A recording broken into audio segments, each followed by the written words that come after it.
Welcome to this module entitled Introduction to the Medical and Social Model of Disability. I am Danby Lee and one of the presenters for this presentation. I use she, her pronouns, and for visual description, I'm an Asian woman in my early 40s with long dark hair with a bang, black round glasses, and I'm wearing a black t-shirt. Hi, I'm Elisa Jordan Sheth. I also use she, her pronouns and will provide an image description for myself. I'm a white woman in my early 40s with long dark hair and black glasses. I'm wearing a blue button-down top with silver earrings. This module is the result of a collaboration with the Occupational Therapy and Disability Studies Network. The mission of this group is to create and disseminate knowledge, integrating contributions from disability studies into the field of occupational therapy. We do this through critical reflection and collaboration with occupational therapy practitioners, scholars, educators, students, and community members to broaden the profession's understanding of disability. This module reflects our professional experiences as occupational therapists and disability studies scholars, as well as informed by our collective research and connections with the disability community. The material presented here is intended to provoke thought and considerations by occupational therapy students and practitioners and is not exhaustive of all possible perspectives.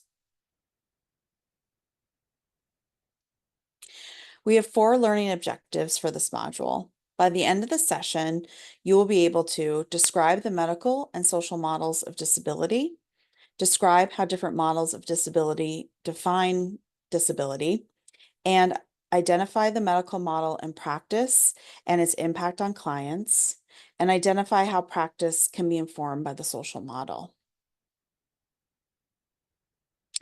So the first question we want to ask is, why do we define disability? There are many reasons, and one of the things that we hope you get from this presentation is that there are many different ways we can define disability. A lot depends on the context. So there are legal definitions. An example from the United States would be the Americans with Disabilities Act, or ADA. The ADA has some very clear definitions of who constitutes having a disability and who does not. This then influences who is protected under the ADA. Another legal definition is illustrated here on the slide on a photograph on the right, showing a parking space designated for people with disabled parking permits.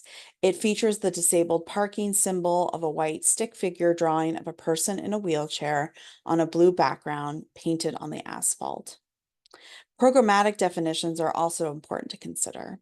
In different programs, whether hospitals or community-based, you may need to have certain diagnoses or fall in a certain category to receive services.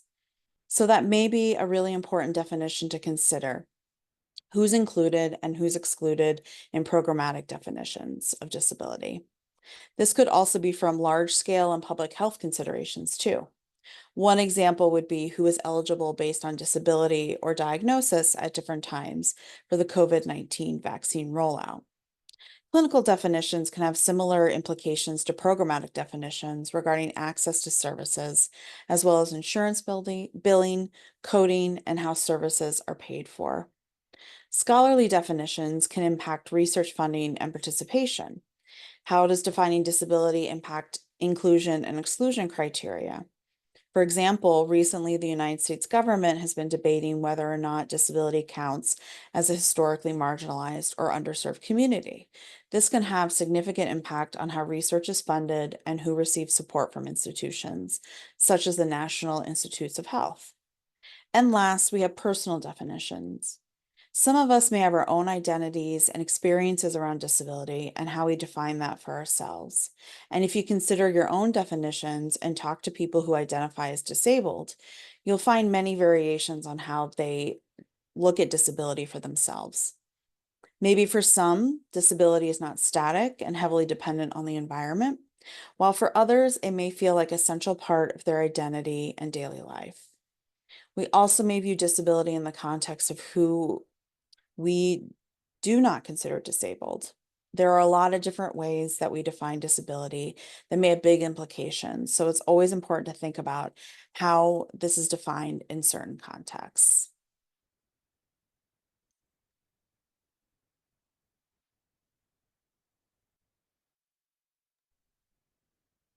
Disability studies scholars have attempted to explain disability through different models. In this presentation, we'll focus on the medical model and the social model of disability, which are two contrasting models for understanding disability. These models were coined by a disability studies scholar, Mike Oliver, in 1983. We'll explore the key differences between these models, how they influence our understanding of disability, and their implications for OT practice. In the medical model, which is typically how the society and system perceives disability, a person is disabled because they cannot do things that quote unquote normal people can do. Things like concentrating, walking, using hands, or showing behaviors that are socially defined as appropriate. Because of that, they are seen as defective and broken. And so automatically, this is a problem of that individual. And it's a tragedy if someone was born with or acquired a disability through an accident or a medical condition. Within the medical model, people have lower expectations, stigma, prejudice towards people with disabilities. It also reinforces the idea that lives of people with disabilities are less worthy. So the medical model has really harmful consequences that make disabled people experience inequity in healthcare and in many other aspects of their lives.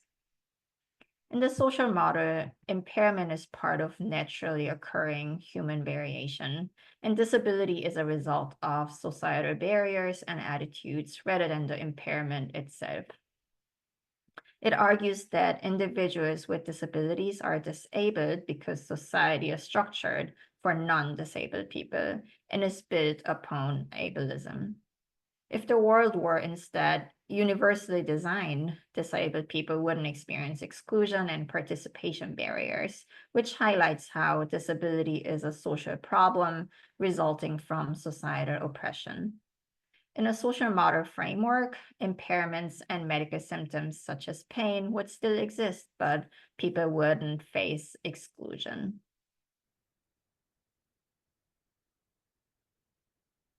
To continue in the medical model, the solution to disability is medical treatment. The medical model uses an overcoming disability discourse and focuses on improving walking, talking, thinking, and behaving as normal as possible to overcome their disabilities. In order to fix and rehabilitate the person's impairment, healthcare professionals are the experts who know what is best for the person. And so the focus is to provide therapy and treatment to help the person fit within the norm. And it is important to note, however, that the problem with the medical model is not the medical treatment itself, but the perception that these medical treatments or trying enough to overcome the disability are the only ways someone can have a good life.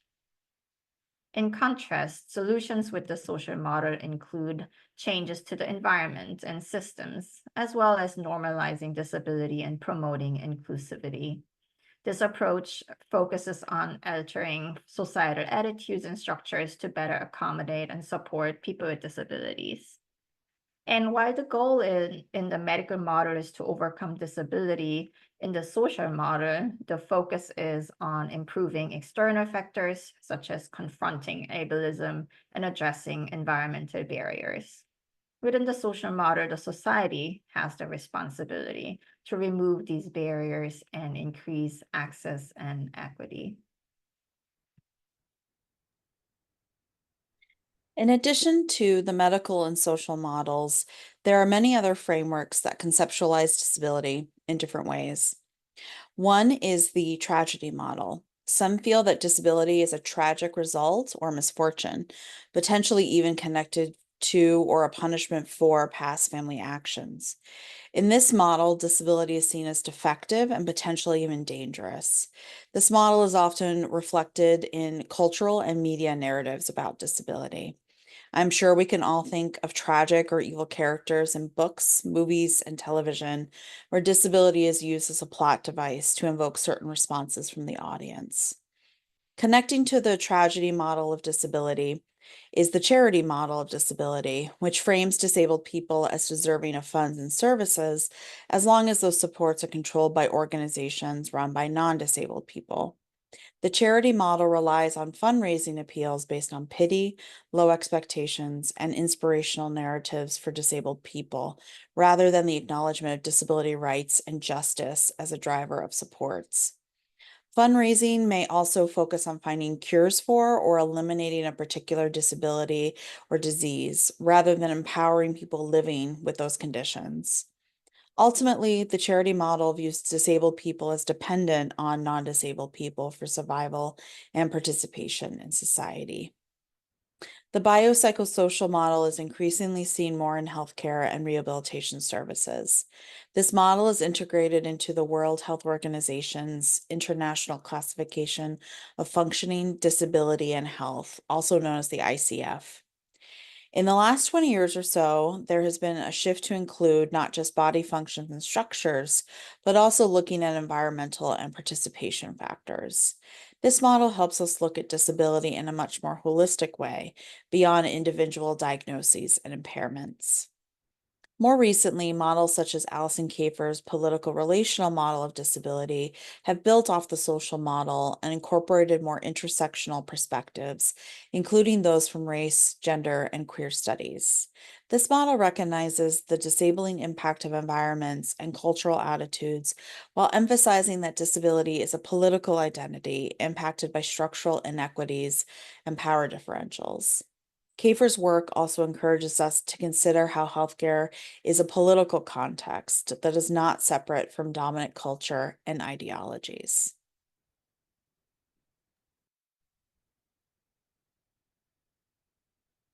So how does the medical model look in OT? First, in OT, there's often a sole focus on minimizing individual deficits without a purpose. Things like stacking cones in OT to improve arm strengths, or in PT, for example, focusing on gait patterns to make sure one looks as normal as possible. Those practices reinforce the idea that the goal is to get rid of normality. In the picture on the right of this slide, there are two pieces of equipment that can be often found in OT treatment rooms. One is the finger pinch exerciser, and behind there's an arm pedal exerciser. Both solely focus on improving arm or pinch strengths and are not functional in most cases. These are also essentially these are also essentially efforts to help the client conform to societal norms, such as addressing behavioral issues in autistic children, like reduced eye contact or repetitive behaviors, or focusing on handwriting when the child could use alternative methods. Often it's not just what we do, but how we do that matters. The question we should ask is the goal to support them in leading a meaningful life, or is it to fix them based on the belief that being more normal will in itself lead to a better life? We are often surprisingly problem-focused in our approach as OTs. We tend to concentrate on identifying without adequately considering the strengths of the person. For example, evaluations are typically completed to pinpoint problems and deficits, which we then try to address using interventions. This approach can sometimes overlook the client's existing strengths and abilities. The stigma that disability means incapability makes healthcare professionals the expert. Our professional opinions often outweigh the client's priorities or their dignity of risk.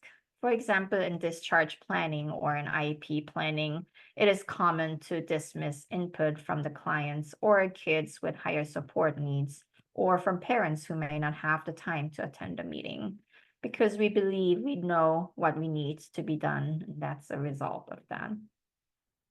Finally, when informed by the medical model, we see individuals as diagnoses and pathologized disability by focusing primarily on the impairment rather than the whole person. It is common to define clients by their diagnosis, such as a stroke patient or a TBI patient, which reduces individuals to their medical conditions and overlook their unique strengths, experiences, and potential contributions. The medical model not only impacts how services like OT are delivered, but also how clients view themselves and their relationship with disability.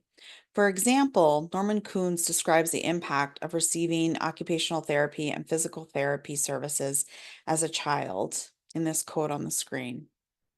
And what I learned at that moment in life was that it was not a good thing to be disabled, and that the more I could reduce or minimize my disability, the better off I would be. The implicit message that permeated all of my therapy experiences was that if I wanted to live as a valued person, wanted a quality life, to have a good job, everything could be mine. All I had to do was overcome my disability. Similarly, Liz Moore describes the experiences of seeking services while living with chronic illness. My therapist doesn't help. He is supposed to be experienced in working with chronically ill people, but he doesn't seem to understand factors like not having the same amount of energy every day. I confessed to him that I want to volunteer, but simply don't have the energy. He said in a disparaging tone, "Well, when was the last time you helped someone else?" I felt such a deep sense of shame. There were so many barriers. I felt that I should simply be able to get over them if I tried hard enough. In both these examples, a medical model perspective or framework has caused disabled people to view themselves as the problem rather than systemic barriers they face regularly. The medical model reinforces narratives that people must overcome their disability and that struggles are a result of personal failures.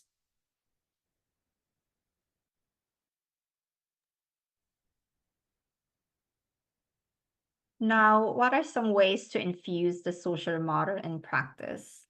First, the social model encourages us to adopt a strengths-based approach. This means focusing on clients' abilities, resources, and potential rather than their impairments or limitations.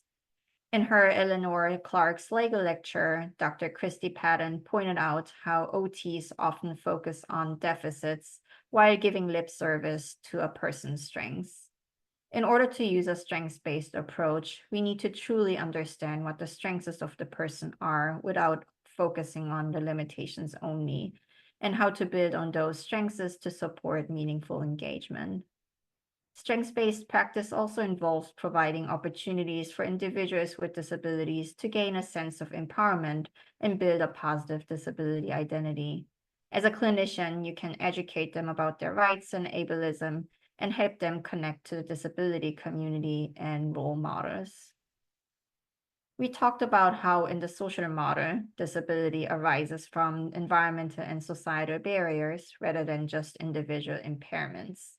As OTs, evaluating and improving the accessibility of the environments where our clients live, work, and play are crucial. And this includes not only identifying and addressing physical barriers, but also making adjustments to promote greater inclusivity. Dr. Patton, for example, talks about high functioning and low functioning environments. This language shifts the focus from looking at individual deficits to creating an enabling environment.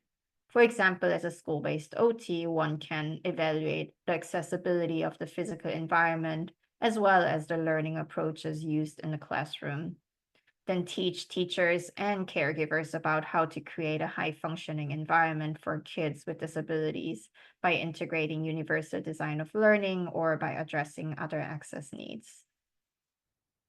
Similarly to accessibility, the social model also highlights the role of systemic and societal barriers in shaping clients' experiences. we need to evaluate how these barriers affect our clients' daily lives and work towards addressing them. This involves understanding how past and current policies, disability history, and systemic oppression contribute to the challenges our clients face, and advocating for changes that promote equity and inclusion. Finally, we should promote true partnership with our clients, involving them in decision-making processes and providing opportunities for them to exercise choices and control over their lives. We are OTs and we can use activity analysis to find the best way to involve each of our clients in that process. True partnership respects clients' autonomy and ensures that our interventions are aligned with their preference and goals. To continue, the social model encourages us to critically reflect on our own biases and assumptions about disability. By recognizing and addressing these biases, we can better understand the experiences of our clients and provide more empathetic and effective care. It's essential to be aware of how our perspectives might influence our practice and to continuously challenge and refine our viewpoints. The social model prompts us to scrutinize our evaluation and documentation practices for any ableist biases. This means looking at how we assess and document clients' abilities and challenges, and also ensuring that our methods do not reinforce negative stereotypes or exclude certain experiences. We should more consciously choose assessments and practices that reflect the diverse ways people participate in their lives and interact with their environments. We know language plays a crucial role in shaping perceptions of disability. The social model highlights the importance of using disability-affirming language that respects and values individuals' identities and experiences, and that avoids perpetuating ableism. Terms such as wheelchair-bound, high versus low-functioning kid, or special needs are not favored by the disability community and advocates. Better terms are wheelchair users, children with more or less support needs, and accommodation or access needs. Finally, the social model underscores the importance of supporting and advocating for policies that are backed by the disability community. This involves actively engaging with and promoting policies that seek to remove societal barriers and improve accessibility and inclusion. By systemic changes that benefit by aligning our advocacy efforts with the goals of the disability community, we can help drive systemic changes that can benefit everyone. The picture on this slide, a person in a wheelchair is part of a disability rights protest and is holding a sign, "Fix the system, not me," quote, "Fix the system, not me," which aligns with what the social model is all about. Incorporating the social model into OT practice not only enhances our understanding of disability and better our interaction with our clients, but also guides us to create a more inclusive and supportive environment for our clients. As a wrap up, here are some key takeaway points. The medical model places the problem within the individual. It focuses on diagnosing and treating impairments, essentially viewing disability as a personal issue to be fixed. This model often leads to a focus on what is wrong with the person rather than considering broader factors. In contrast, the social model identifies ableist society and inaccessible environments as the core problems. It argues that disability is not just about the individual's impairment, but about the societal barriers that prevent meaningful participation and inclusion. The focus is on changing these barriers to create a more inclusive world. OT practice grounded in the medical model often focuses on individual benefits, and this approach can inadvertently introduce and reinforce ableism. On the other hand, OT practice informed by the social model aims to create an enabling environment that supports meaningful participation in occupations. This approach involves identifying and removing environmental and societal barriers and promoting inclusivity to enhance clients' ability to engage in activities that are important to them. By incorporating the social model into our practice, we can shift from a deficit-based approach to one that emphasizes strengths, fosters inclusion, and supports meaningful participation. Thank you so much for viewing this presentation. Our contact information for the OT and Disability Studies Network is on our website. If you have any questions or feedback for us about this video. Thank you.